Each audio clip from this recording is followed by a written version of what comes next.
Don't move. The command was a guttural growl in my ear. Silas, my bodyguard, my husband. The stranger I'd married in a cold legal transaction to secure my inheritance and, as it turned out, my continued survival. You never think the worst part of your vows will involve a sniper as this bullet whipping past your head. The sound was a crack of thunder on a perfect sunny day. One moment I was arranging daisies in a vase on my penthouse balcony, the next, I was slammed against the cold marble floor, the breath crushed from my lungs by 220 pounds of solid, furious man. I lay frozen beneath him, my heart hammering against my ribs like a trapped bird. I could feel the coiled tension in every muscle of his body, a live wire of protective fury. The scent of his cologne sandalwood and stormy air filled my senses, a bizarre contrast to the terror. Was that? I couldn't finish the sentence. Yes. He shifted, his body still a shield over mine as he spoke into the cum zenit on his wrist. Perimeter breach, sniper, rooftop, northeast. Lock it down, now. His voice was ice-cold, controlled, but the hand braced next to my head was clenched into a white-knuckled fist. He finally looked down at me, his eyes the color of polished slate scanning my face. Are you hurt? I could only shake my head, tears of shock welling in my eyes. They found me, I whispered, the reality crashing down. My father's rivals, the ones who had already made his car accident look suspicious, had finally come for me. Silas's jaw tightened. Something raw and terrifying flashed in his gaze. They will never touch you. The promise was absolute, a vow that went far beyond any contract. He helped me up, his grip firm on my elbow, and swiftly moved me inside, away from the wall of windows. For 3 months, this had been our life. A beautiful gilded cage. Him, the relentless shadow. Me, the terrified songbird. We exchanged polite words over breakfast, discussed security protocols, and slept in separate rooms. It was a business arrangement, but in that moment on the floor, something had shifted. The professional detachment in his eyes had been replaced by a feral, possessive fire. The penthouse descended into a controlled chaos of his security team. Silas stood in the center of the living room, issuing orders, his presence dominating the space. He was a self-made billionaire who owned one of the world's most elite security firms. He'd taken my case personally, a final favor to my father. But the marriage? That had been his ruthless, logical solution.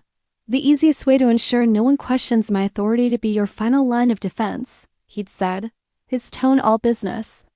Now I watched him, this man who built empires out of nothing, and I saw the cracks in his own impenetrable armor. Later that night, long after the chaos had settled, I couldn't sleep. The fear was a cold stone in my stomach. I crept out to the main living area, drawn to the floor-to-ceiling windows that now felt like a threat. The city glittered below, a beautiful, dangerous lie. You should be sleeping. I whirled around. Silas stood in the doorway, silhouetted by the hall light. He'd discarded his suit jacket and tie, his white shirt taut across his broad shoulders. He looked more like the ruthless billionaire he was than a bodyguard. I can't. I'd voice small.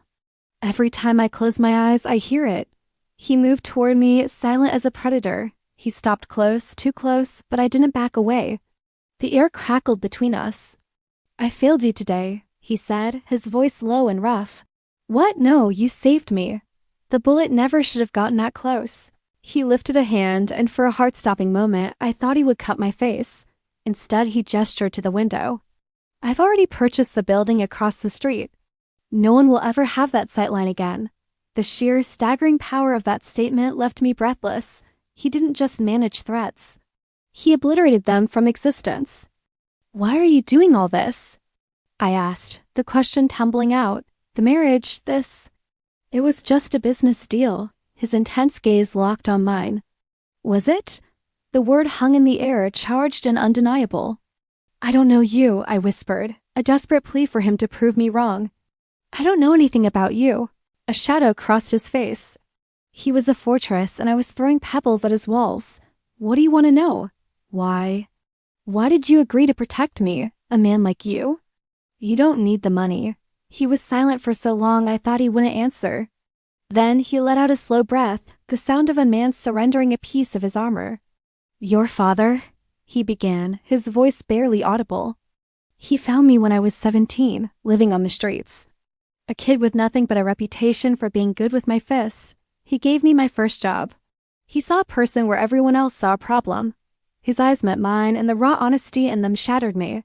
He asked me on the day he died to protect the only thing in this world that ever truly mattered to him, you. Tears streamed down my cheeks, hot and fast. All this time, I thought I was a job, a contract, but I was a debt of honor. I was his redemption. Silas, I sobbed. That was his breaking point. He closed the distance between us, his hands coming up to frame my face, his thumbs wiping away my tears with a shocking tenderness. You think this is just a job to me? He murmured, his forehead leaning against mine.